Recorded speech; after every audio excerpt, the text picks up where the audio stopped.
यदि आप भी बोर्ड परीक्षा देने वाले हैं तो ये वीडियो उन टॉपर्स के लिए बहुत इंपॉर्टेंट होने वाली है जिनके लिए संकट है बोर्ड एग्ज़ाम में पेज को मैनेज कर पाना। इससे पहले हमने वीडियो में टाइम मैनेजमेंट को बहुत डेप्थ में समझा था। आज प्रयास करेंगे कौन सा टाइप का क्वेश्चन कितने लाइन में लिखना है और किस तरह आपको पेज मैनेजमेंट करना है और बोर्ड एग्ज़ाम में कितने पेज की जो रियलिटी है वो बात करने वाले हैं। तो सबसे पहले तो हम लोग बात करते हैं, अगर आप जैसे कि मैं मूल रूप से आज फोकस 10th पर ही करूँगा, ठीक है, लेकिन अगर हम 12th क्लास की बात करें तो 12th में पेजेस जो होते हैं वो 10th की अपेक्षा ज़्यादा होते हैं क्योंकि वहाँ पे क्वेश्चन का संख्या भी जो है ज़्यादा होता है। तो सबसे पहले 10th में जो पेज का मैटर है वो क्या है, तो देखिए जितने भी ऐसे सब्जेक्ट हैं जो नॉन ग्राफ, दो कैटेगरी में हम लोग पेज को डिवाइड करते हैं। कितने कैटेगरी में? दो कैटेगरी में। एक कैटेगरी आता है नॉन ग्राफ और एक कैटेगरी आता है ग्राफ। तो ये जो ग्राफ वाला कैटेगरी है इसमें केवल और केवल एक विषय आपका 10th के अंदर शामिल है जिसे हम लोग बोलते हैं गणित, यानी कि मैथमेटिक्स। और ये जो नॉन ग्राफ है जिसमें कि ग्राफ नहीं है, तो नॉन ग्राफ के अंदर आपके मैथ के अलावा जितने भी सब्जेक्ट हैं सभी इस नॉन ग्राफ के अंदर आते हैं। एग्जाम्पल के लिए, तो एग्जाम्पल के लिए आपका हो गया साइंस भी इसी में आएगा, एसएसटी भी इसी में आएगा, उर्दू, संस्कृत, हिंदी, मैथिली, इंग्लिश, किसी भी भाषा का विषय, सब कुछ आपका नॉन ग्राफ की कैटेगरी में आएगा। तो ये जो नॉन ग्राफ वाले सब्जेक्ट होते हैं इसमें क्लास 10 के अंदर आपको देखने को मिलता है 20 पेज 100% कंफर्म जानकारी। कितना पेज? 20 पेज मात्र मिलता है। और वो 20 पेज भी आप पूरा पूरा उसमें लिख नहीं सकते, उसमें मैं अभी बताने वाला हूँ कि कितना पेज लिखने लायक होता है, ठीक है। और 12th क्लास के अंदर जो नॉन ग्राफ सब्जेक्ट है उसमें आपका लगभग 28 पेज मिलता है। ये लगभग, ये मुझे मैं सुनी हुई जानकारी के आधार पर बता रहा हूँ, लेकिन ये जो 20 पेज वाली बात है ये पक्की है, मैंने खुद एग्जाम दे के देखा है, ठीक है। अब बात करते हैं ग्राफ वाले सब्जेक्ट जिसके अंदर हमारा मैथ आता है। तो 10th क्लास के अंदर जो मैथ है उसमें आपका मिलता है टोटल 24 पेज। कितना पेज? 24 पेज मिलता है। और जो 12th का मैथ है संभवतः उसमें 32 पेज जो है मिलता है। तो ये तो मैंने आपको जानकारी दे दी, लेकिन समस्या ये है कि इस सारे पेज में आप लिख नहीं पाएंगे क्योंकि पेज कैसे कैसे शुरू होता है मैं वो अगर आपको बताऊं तो देखिए, पेज का जो वितरण है, अगर आप मान लीजिए बात करते हैं मैथ की, तो मैथ में सबसे पहले जो आपका मान लीजिए फर्स्ट पेज होगा कवर, उसके पीछे छपा होगा इंस्ट्रक्शन। तो ये दो पेज तो काउंटिंग ही नहीं होता है, नॉन काउंटिंग, इसका गिनती नहीं है। इसके अलावा बात करता हूँ, इसके अलावा ही 24 आपका स्टार्ट होता है, इसका काउंटिंग नहीं किया जाता। तो जो इसके बाद जो स्टार्ट होता है पेज नंबर 1, वो पेज नंबर 1 आपका होता है मार्क्स फॉइल। किसके लिए? कॉपी जांच करने वाले एग्जामिनर के लिए। तो पेज नंबर 1 पे मार्क्स फॉइल आपका प्रिंटेड होता है, यानी पेज नंबर 1 को तो आप यूज ही नहीं कर पाएंगे। और चूंकि आप पेज नंबर 1 पे मार्क्स लिखा जाएगा तो ऐसा संभव है कि यदि आप पेज नंबर 2 पर कुछ लिखते हैं, ऐसे तो कुछ प्रॉब्लम होगा नहीं, लेकिन यदि आप पेज नंबर 2 पर कुछ लिखते हैं तो उसका जो छपेगा वो पीछे मार्क्स फॉइल पे आपका नजर आएगा, जिसके कारण एग्जामिनर इरिटेट होगा, उसे परेशानी होगी मार्क्स फोलियो को जो भरने में जो आपका मार्क्स फॉइल आता है। तो इसलिए सलाह दी जाती है कि पेज नंबर 2 पर भी मत लिखो, क्योंकि पेज नंबर 1 पे क्या छपा है? मार्क्स फॉइल छपा है। ये कब बोल रहा हूं मैं? जब आपका फर्स्ट पेज जो आपका कवर पेज होता है और जो सेकंड पेज आपका इंस्ट्रक्शन पेज होता है, उस दोनों को काउंट ही नहीं किया जाता कि वो भी पेज है, वो अलग आपको रखिए। उसको हटा देने के बाद से जो आपका पेज नंबर स्टार्ट होता है उसमें भी आप 2 पेज यूज ही नहीं कर पाएंगे, 2 पेज आपका इधर से गया, ठीक है। और मैथ अगर आपका सब्जेक्ट है तो लास्ट में पेज नंबर 23 पर होता है ग्राफ, तो वो भी ग्राफ में चला गया, यानी लिखने वाला मैथ में कुल मिला के आपका लगभग जो है 1 2 3 लॉस हो रहा है। तो लगभग 21 पेज जो है ऐसा होगा जो यहाँ पे आप परफेक्टली लिख पाएंगे। और रही बात साइंस एंड एसएसटी वाले विषय की, तो इसमें लगभग आप 18 पेज लिख सकते हैं, चाहे कोई भी नॉन ग्राफ विषय हो। 10th क्लास के अंदर 18 पेज से ज़्यादा नहीं लिख पाएंगे, ठीक है। और बहुत बहुत कोशिश करेंगे तो 19 पेज, ठीक है, ऐसा पेज मिलता है। अब बात करते हैं आपको, जब आपका ये सारा क्लियर है सिनेरियो, तो अब इसको मैनेज किस तरीके से करना है। तो देखिए, सबसे पहली जो शर्त होती है इसको मैनेज करने की वो होती है बेहिसाब प्रैक्टिस। जब आप मॉडल सेट लगा रहे होंगे, जब आप घर पे रियल फील प्रैक्टिस कर रहे होंगे, तब आपको अंदाजा होगा कि कितना ज़्यादा मुश्किल है बोर्ड एग्जाम की लैंडस्केप फॉर्मेट वाली कॉपी में इतने से पेज में। यानी कि पेज आपको ऐसा दिया जाता है जो ना तो कम हो ना ही अधिक हो। बहुत लोग ऐसा बोलते हैं कि बोर्ड एग्जाम में पेज कम नहीं होता, बिल्कुल सही बात है, बिल्कुल कम नहीं होता।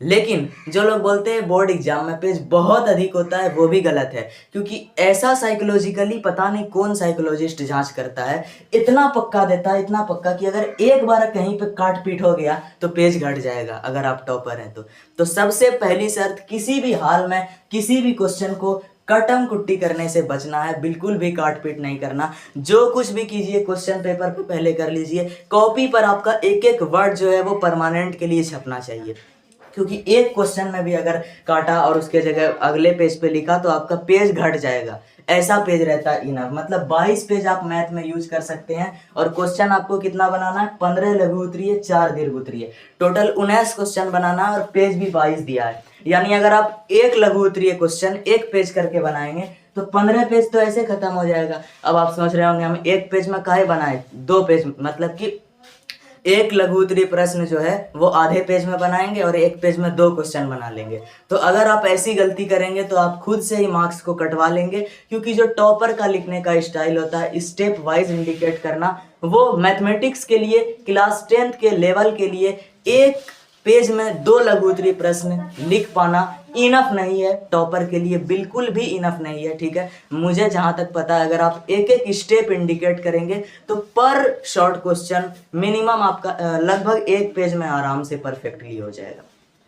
तो मान लीजिए 15 पेज इधर खर्चा हो गया, अब आपका कितना पेज बच रहा है, अब आपके पास बच रहा है लगभग इधर 5 6 7 पेज और बच रहा है। और इसी 6 7 पेज में आपको 4 दीर्घ उत्तरीय प्रश्न बनाना है।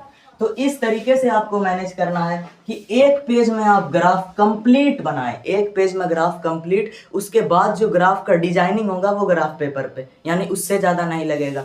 माद माध्यिका बहुलक वाला क्वेश्चन एक पेज में हर हाल में कंप्लीट कर लें, 2 पेज चला गया, 2 क्वेश्चन बन गया।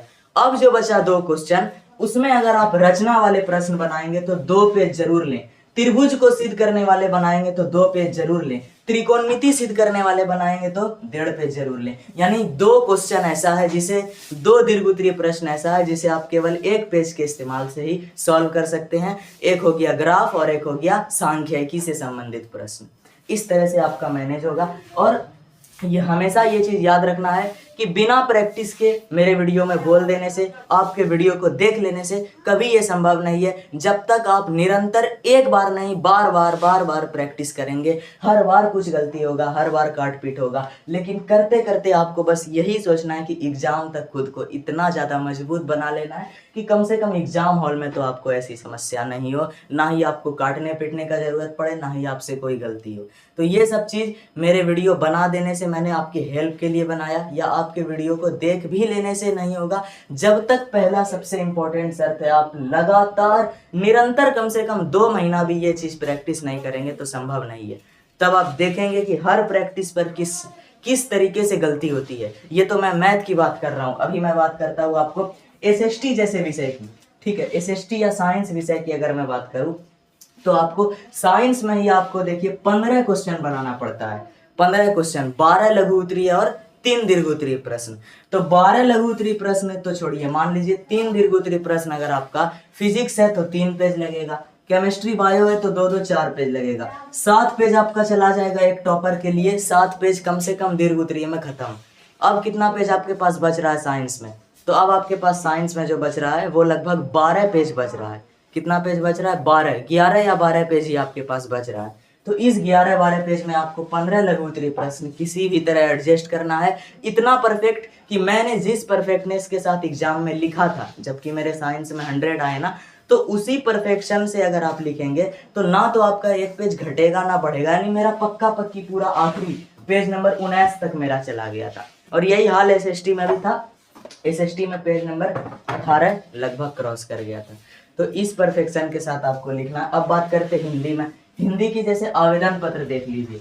आवेदन पत्र के साथ ये समस्या है कि कभी भी वो परफेक्ट, मैं एग्जाम हॉल में ही मैंने परफेक्ट किया था, पूरा प्रैक्टिस करते करते आप कुछ भी कर ले, कितना भी ज़्यादा प्रैक्टिस करेंगे तो हर बार आप एक चीज़ से बहुत इरिटेट होंगे। वो होगा कि आवेदन पत्र को लैंडस्केप वाली कॉपी के एक पेज के अंदर ऐसे मैनेज करना कि आपका एक भी फॉर्मेट मिस भी ना हो और आपका एक भी लाइन जो है वो मार्जिन के बाहर नहीं जाए। अगर आपको भरोसा नहीं हो रहा है तो इसी वीडियो से चैलेंज लीजिए और अपनी वही लैंडस्केप कॉपी खोल के हिंदी का एक आवेदन पत्र लिख के देख लीजिए, खुद पता चल जाएगा कितना मुश्किल है।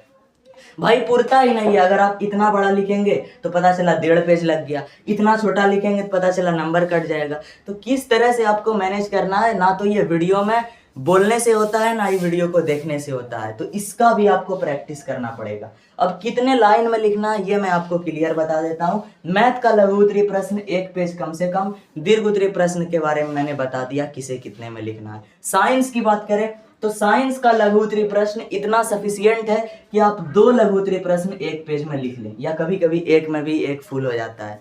तो मिनिमम या मैक्सिमम जो मैं आपको बता रहा हूँ वो यही है कि एक पेज में 2 लघु उत्तरीय प्रश्न, उससे ज़्यादा आप ले जाने का कोशिश भी करेंगे तो नंबर कटेगा क्योंकि बहुत शॉर्ट हो जाएगा।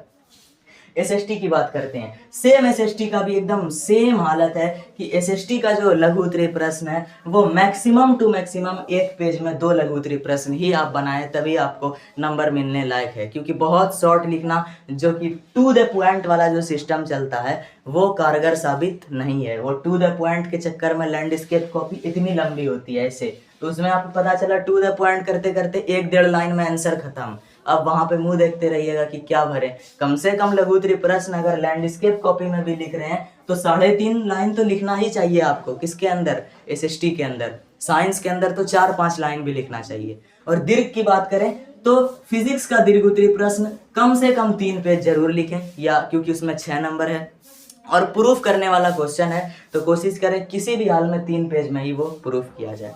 रही बात आपका केमिस्ट्री और बायो का, तो उसे भी आप 2 से लेके 2.5 या कभी कभी 3 भी चला गया तो कोई प्रॉब्लम नहीं। यानी वही साइंस का है कि भाई 2 से 3 के बीच में जरूर पेज लेना है। एसएसटी की बात करें तो एसएसटी का जो दीर्घ उत्तरीय प्रश्न होता है, पॉलिटी और इकोनॉमी का जो दीर्घ उत्तरीय प्रश्न होता है उसे आप 1.5 से 2 पेज में पूरा करें, और हिस्ट्री और जियोग्राफी के दीर्घ उत्तरीय प्रश्न को जो है आप वही 2 से 2.5 पेज में पूरा कर सकते हैं। ये हो गया स्टैंडर्ड मापक। अब बात करते हैं हम लोग आवेदन पत्र जो हिंदी में, उसे हर हाल में एक पेज के अंदर मैनेज करना है परफेक्ट मार्क्स लाने के लिए, ठीक है। और बात करें लघु उत्तरीय प्रश्न हिंदी की, तो हिंदी ही नहीं, हाँ हिंदी के या उर्दू के या जो भी आपका भाषा संबंधी प्रश्न है उसमें आपका टू द पॉइंट का डिमांड बहुत ज़्यादा होता है। तो उसमें आप मैक्सिमम टू मैक्सिमम 2 से लेकर 2.5 लाइन, बहुत ज़्यादा हो गया तो 3 लाइन कर सकते हैं, उससे ज़्यादा सफिशियंट नहीं है। और हिंदी या किसी भी भाषा विषय के एक पेज के अंदर आपका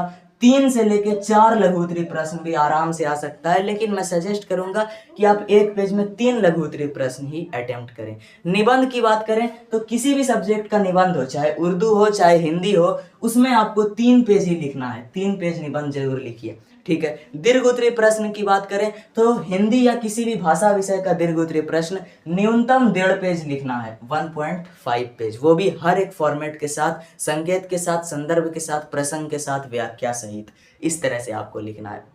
ये भी आपका क्लियर हो गया। अब मैं क्या बता रहा हूँ, सारा चीज हो गया। तो अब आखिरी जो शर्त है या पहली जो शर्त है वही है आपका निरंतर प्रैक्टिस, जितना हो सके उतना ज़्यादा बार प्रैक्टिस। विदाउट प्रैक्टिस आपका कुछ भी नहीं होगा। तो जाइए और जितना हो सके इसे प्रैक्टिस करके परफेक्ट बनने का प्रयास कीजिए।